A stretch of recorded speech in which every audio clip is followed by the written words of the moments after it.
Hey, this is Kev, and I'm here to talk about The Dark Knight Rises. This is a film that I'm really looking forward to. I don't think I've ever looked forward to a film as much as this one. Um, I first got into Batman in 2005 when I saw Batman Begins. I wasn't really a fan before that, but I was really impressed with that movie. And then when The Dark Knight came out 3 years after that, I was just blown away. And I often wondered, would they make another one? And then when they announced the ad, I was really looking forward to it because people had been saying, if they did make another one, could they really top The Dark Knight? And Chris said that he wouldn't come back and do another one unless he could match it or top it. And to be honest, I think he can top it because I've got to watch his other movies like Inception, and I'd say he is the great filmmaker of the 21st century. Um, and he's also said that this is going to be his last Batman movie. And Christian Bale said that this is the last time he's playing Batman as well. So we know that this is going to be the last movie in the series, because Warner Brothers have announced that after this one they're going to reboot Batman again. So yeah. Um, so Chris recently announced that this film happens 8 years after the events of The Dark Knight. Now I was not expecting that because um, Batman Begins, the gap between that and The Dark Knight is only 9 months. So the fact that they go forward such a huge amount of time is going to be interesting. It's going to be um, interesting to see what happened since then, and how much things have changed. Like there'll be a lot of focus on Bruce Wayne here because he's older now. He's pushing 40, and he's been Batman for a long time. So I suppose he'd be tempted to kind of hang it up, but then Bane turns up, so he has to try and fight this evil. And I think Bane is a very good choice of villain because he has enough darkness and reality to him that he'd fit into this universe as opposed to a villain like the Penguin or the Riddler. Um, because I say that reality because they're gonna leave out that whole thing of Bane getting his strength from injecting himself with venom. Instead he wears a mask. Instead his mask that injects him with anesthetic because he suffers an injury early on in his story, which causes him to live in extreme pain the whole time, which is why he needs anesthetic to survive. Anyway, I think Tom Hardy was a very good choice for Bane because he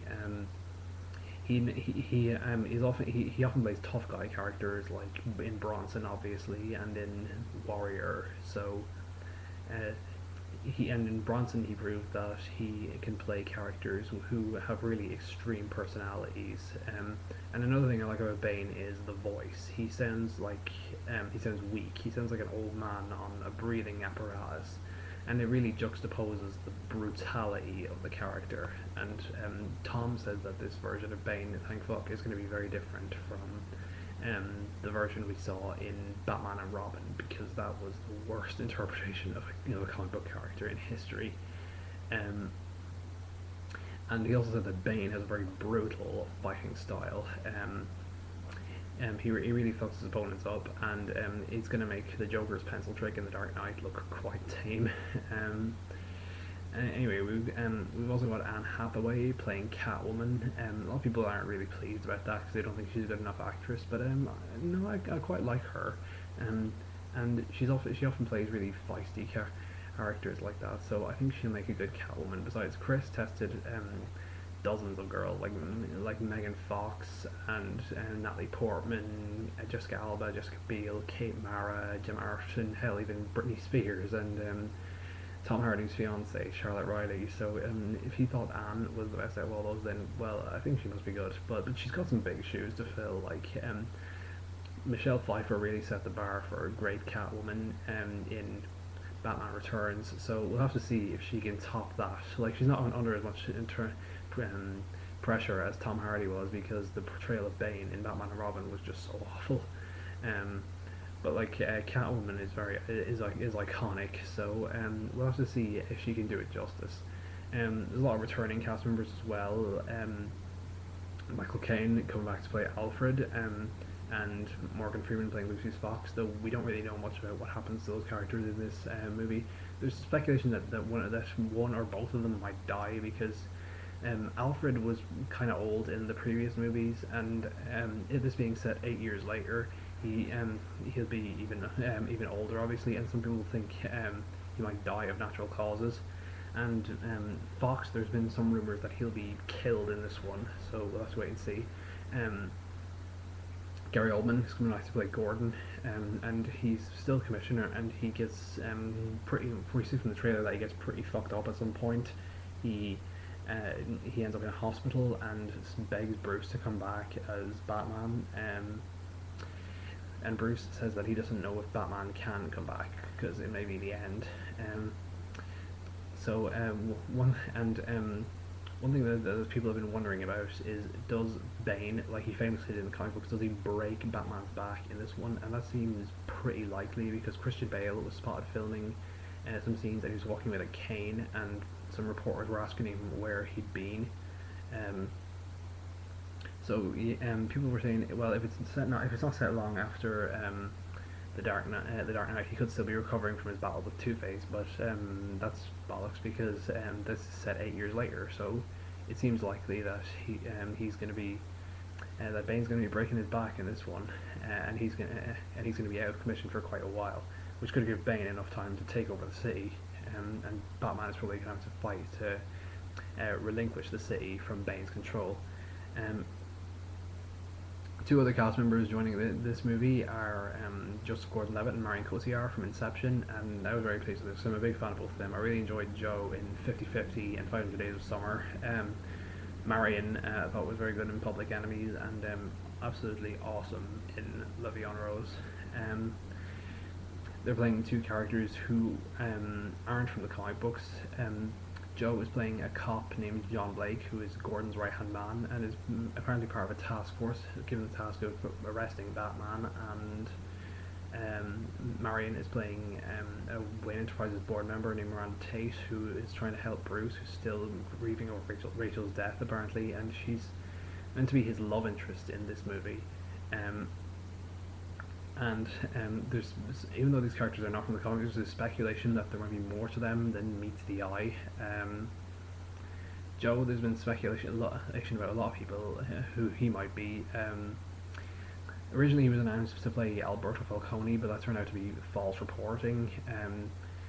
And I don't think that Blake secretly is Alberto Falcone, because he it's like if it was a son of a famous mob boss in the police force, wouldn't they arrest him, recognize him?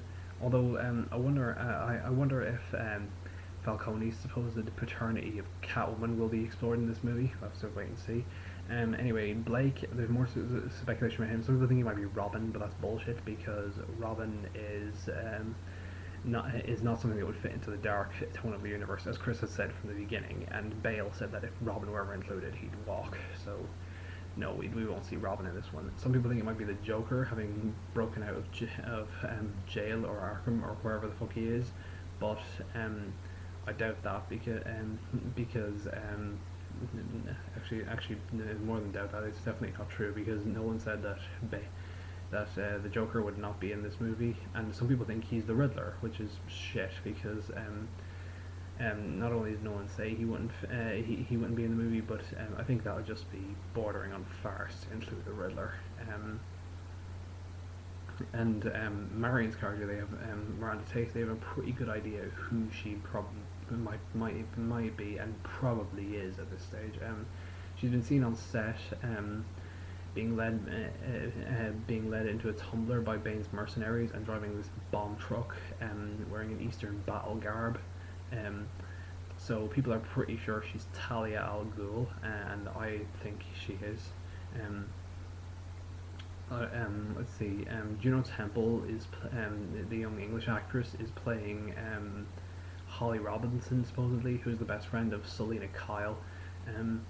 Should be pretty interesting to see what her role in the movie is. Also, one thing, the events of the previous movie play a big part in this one, because this is supposed to be the end of the trilogy and tie the whole thing together. So that's going to be pretty interesting. I wonder if there'll be any kind of revelation about the Joker in this movie, because he has such a big impact on the second movie that there must be some kind of revelation about him to tie the whole thing together. Let's see, Two-Face, Harvey Dent, he is going, Bane likely exposes his crimes, and reveals him to be a murderer because Bane has been seen ripping up a photo of him and giving a speech. And Ra's al Ghul definitely plays a big part in tying the whole thing together because Liam Neeson was spotted filming in London during the summer, and Josh Pence from The Social Network is playing a young Raz in flashback scenes that were filmed in India. Also, a young actress from Battle Los Angeles, she's an American actress named Joey King, is meant to be playing a young Talia because she was seen in all the same filming locations as Pence at the time he was there. She's dyed her hair dark brown like Marion's, and she looks very much like her. The two of them pretty much have the exact same eyes. Another returning cast member is Nestor Carbonell, who played the mayor. Supposedly he gets killed in this one, which is how Bane manages to get control of Gotham. And more interesting is that Cillian Murphy was apparently seen filming in Los Angeles as the Scarecrow, so pretty interesting to see how he returns. But people are saying that after Bane takes over Gotham, he becomes a judge and apparently punishes people for challenging Bane's authority.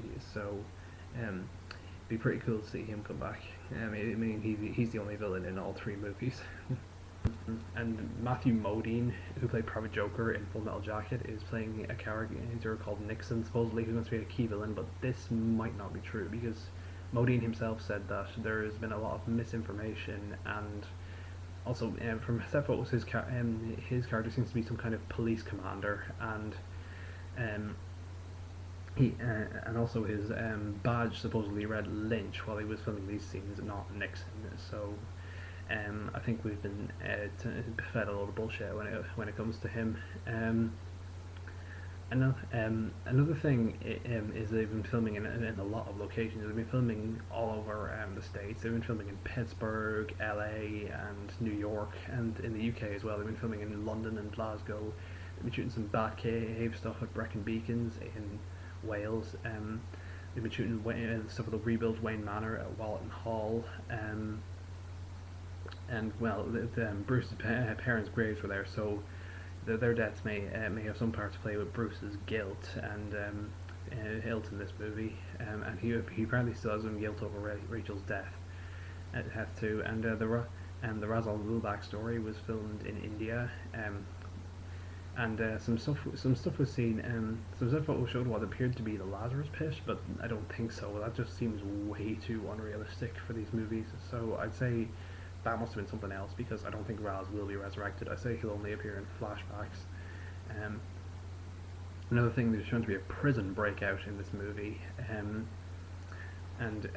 so I kind of wonder if some other characters might return, like Victor Zsasz or maybe Carmine Falcone. And what's the business with the mob? Seeing as Maroni is dead, has anyone else taken over the mob and is in control now? Also, there's been some speculation about Catwoman's allegiance. She seems to be on the same side as Batman, although she might just be helping him when the time comes, when she sorts out her priorities, because she's been seen going around on the set on a supposedly stolen Batpod. Also, the Batwing is going to be in this movie, which I think is pretty cool. And was it Bane and his mercenaries have tumblers of their own, which I'd say Talia must have taken from Wayne Enterprises, and that this Israeli actor named Alan Aboutbell is playing a scientist who supposedly does experiments on Bane when he's a child, and he also creates a doomsday device that Bane calls the Instrument of Gotham's Liberation. It seems to be some kind of bomb, because it's a large silver object with a timer on it. And we've seen one trailer so far, and the prologue is going to be released next month with Sherlock Holmes: A Game of Shadows, and there's going to be a new No. The prologue is with Mission Impossible: Ghost Protocol, and a new trailer is being shown with Sherlock Holmes: A Game of Shadows. So it'll be pretty interesting to see what's in those, and I hope the trailer is longer than the one that was shown with Harry Potter in July. Anyway, that's pretty much everything I have to say. So thanks for watching.